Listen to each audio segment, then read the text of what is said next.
Hey everyone, welcome back. So today we've got a special exclusive early look at the Expanse Osiris Reborn. This is an upcoming single-player third-person action RPG, and as the name implies, it is set in the Expanse universe. You play as a mercenary caught in the wrong place at the wrong time who must then venture out, exploring different planets, ships, moons, and hostile strongholds while gathering a crew and progressing through a story, untangling a web of lies and leaving your mark on the solar system. Now, this game was literally just revealed, and here today I'm going to be sharing quite a few new details about it. The video is sponsored by Owlcat Games. I got the chance to sit down and chat directly with the developer, asking them a ton of questions that ultimately just boiled down to what kind of a game is this and what can we expect while playing. So here's everything that I learned. So as mentioned, this is a third-person action RPG set in the Expanse universe. It is also a party-based game where you will be forming a crew and going out on missions, even directing their actions in combat. It's a cover shooter, so you'll be ducking behind various objects to avoid getting shot, then popping up to return fire and use your abilities. It's a narrative-driven game with a lot of story arcs, side missions, dialogue trees, and even skill checks. It's got progression systems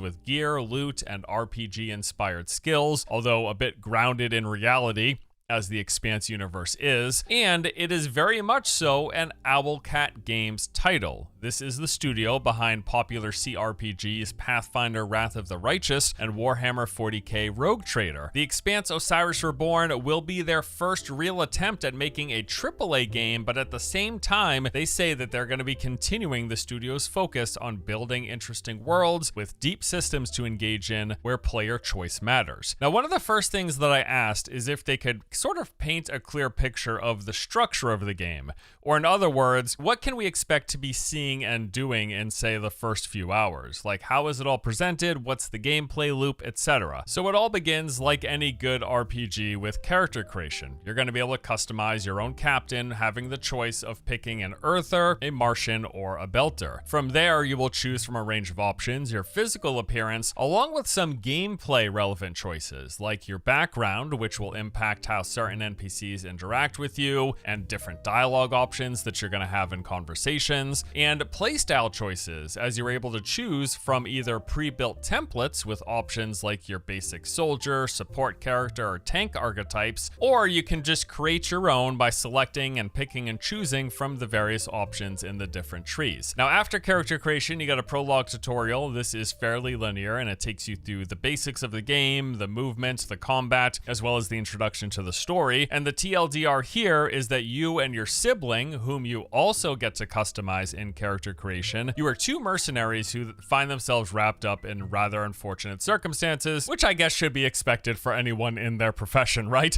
Now, how you get out of this is actually where things get interesting, because based on your character background choices, this is going to impact what options you have for dealing with the game's initial problems. But of course, being a video game, new obstacles will appear up and all the way through up until the end game. Now, in the process of you playing through the game, you're going to find yourself navigating relationships with various characters, helping some, hindering others, and also dealing with the politics of the system. Also, I will note here that they've said that the events in this game are meant to parallel those in the first two seasons of the show, as well as the early books, and you'll be seeing sort of from another angle some of the same events, locations, and even characters, but with some liberties taken for this game's specific story. It's not exactly one for one the first seasons and books, but there are definitely some parallels happening here. Okay, so once you finish the prologue with the groundwork of the game laid, you will eventually arrive on your spaceship, and this functions as a home base, a central location that you're going to regularly return to, manage various systems, talk to NPCs, and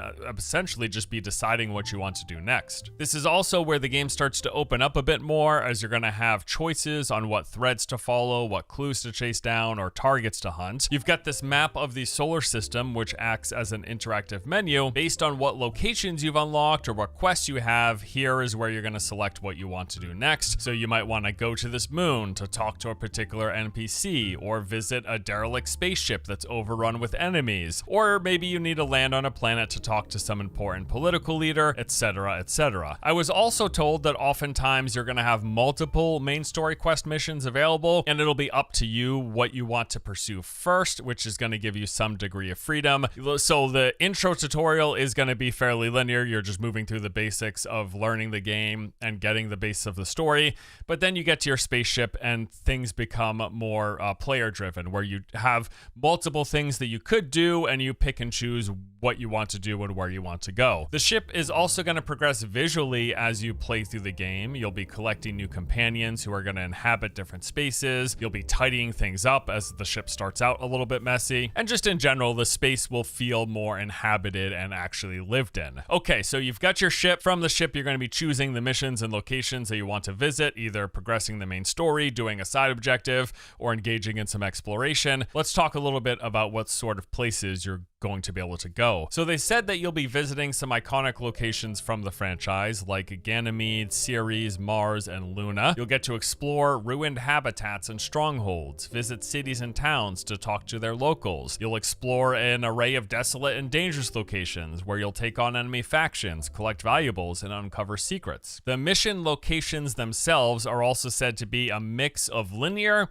and semi-open. So you're going to be moving down corridors and hallways, or exploring larger spaces like big rooms or valleys. There's also a bit of verticality to help emphasize exploration, so there's going to be side paths with things to discover, or just even trying to get a better angle in combat. And then of course you have your main objective. Whenever you go out on a mission, you'll have some tasks that you'll progress as you move through the level. Now this isn't an open world game, so you're not landing on and exploring an entire planet, but you are visiting many different locations on your missions, and these areas will be a mix of both linear and semi-open environment and level design. Now, one major element of this game is your team. As you play, you're going to find and recruit a crew of companions. These each come with different backgrounds, personalities, and perspectives on the various events that you encounter. Beyond their own personality quirks and traits, they also come with their own combat experience. The different characters will fill various roles, some traditional, others a little more obscure, but all of them useful in some capacity. You can then customize within their framework, tailoring what they're good at depending on what you want or need them to do. And there is going to be relationship building as you're able to converse with your crew, and how you get along will vary based on your interactions and the choices you make. Now, in terms of combat, as mentioned, this is going to be a third-person action shooter. It's got a cover-based system that's built into all of the levels and explorable spaces. So as you move through a mission and go through the explorable space, you're going to come across groups of enemies, and then you'll have to get behind cover to avoid taking too much damage while surveying the threat, and then deciding the best course of action, be that just straight-up gunplay or using your skills and abilities. You also will always bring two companions with you into the field to help in direct conflict, while others can then support you from afar, able to do things like disabling security systems. They say you can issue real-time commands to take out priority targets, provide cover fire, or draw enemy attention. While this is a third-person shooter as well, it's not just a shooter. The game supports many different playstyles, whether that's focused on weapons or abilities, close range or at a distance, up in the action or more stealth, with many combinations in between. Now, while they do support a lot of playstyles, there is no like strict class system,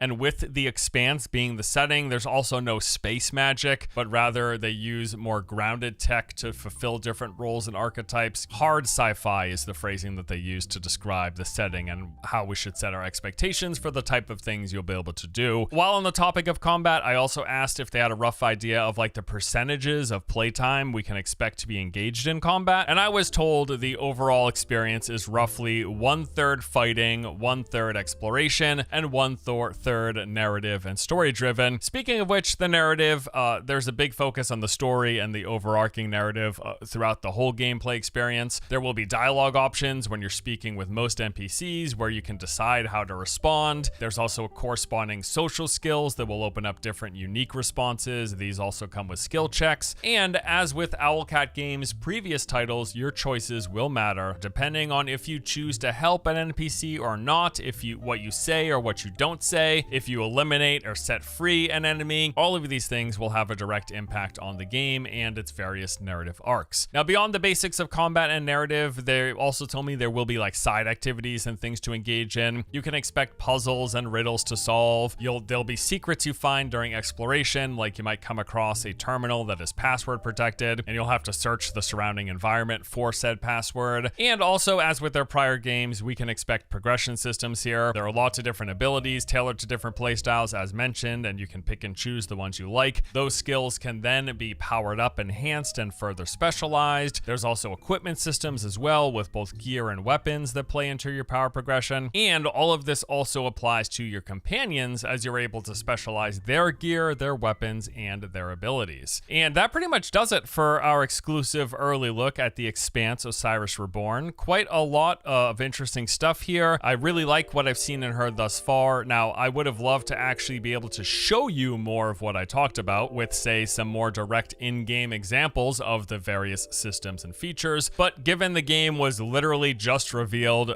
those simply aren't available yet. We only had the one trailer and a handful of screenshots with which to show the game. I am hopeful that the next time I cover this, there's going to be a lot more actual gameplay to show. Otherwise, though, this is sounding pretty cool, and I'm definitely going to be keeping track of things as we learn more. But that does it for today's video. Hope you enjoyed it, our overview of the Expanse Osiris Reborn. Thank you as always for watching, and I'll see you in the next one. Take it easy.